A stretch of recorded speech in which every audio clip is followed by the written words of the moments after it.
สบายดีนี่คือเสียงจากสร้างแก้วโมบายวันนี้เราจะมาเบิ่ง Samsung A04s กันเด้อตัวนี้เป็นเครื่องที่เพื่อนสร้างเขาเจ้าฝากมาให้ปลดให้เนาะตัวนี้เรารับงานส่งพร้อมเด้อเพราะว่าจะเป็นลูกค้าหน้าร้านหรือว่างานออนไลน์ฝากมาแต่ต่างแข็งเขาก็รับปลดปกติหมดทุกอย่างเลยเด้อเพื่อนสร้างเขาเจ้าใช้ปลดผ่านโปรแกรมแล้วมันบ่ผ่านเนาะเขาก็เลยมาใช้กล้อง UFI ในการปลดเด้อมาเบิ่งนำกันเลยว่าจะปลดจังได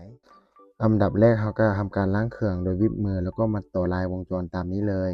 สำหรับใครที่ว่าบ่ฮู้ RFT ก็หักเซตส่วนตัวได้เด้อจะบอกวิธีต่อจะต่อเส้นลวดออกมาแบบนี้เลยเด้อ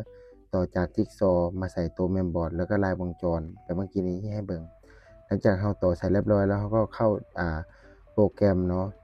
UFI แล้วก็เข้ามาทำการรีดเนาะเห็นเม็ดเรียบร้อยเนาะมันเห็นเม็ดปกติแบบนี้แสดงว่ามันเห็นกันเรียบร้อยกล่องกับเม็ดเห็นกันแล้วเราก็มาทำการเข้า FRP ตึ้งแบบนี้เองปลดล็อกเนาะมันขึ้นมาดอนแล้วก็เรียบร้อยกดเล่นไปตึ๊ดๆนี่ดอน Gmail หลุดเรียบร้อยแล้วนะแล้วเราก็ปลดล็อกสำเร็จเรียบร้อยแล้วเด้อโดยใช้ UFI หรือว่ากล่องคาร์บอนของเรานั่นเอง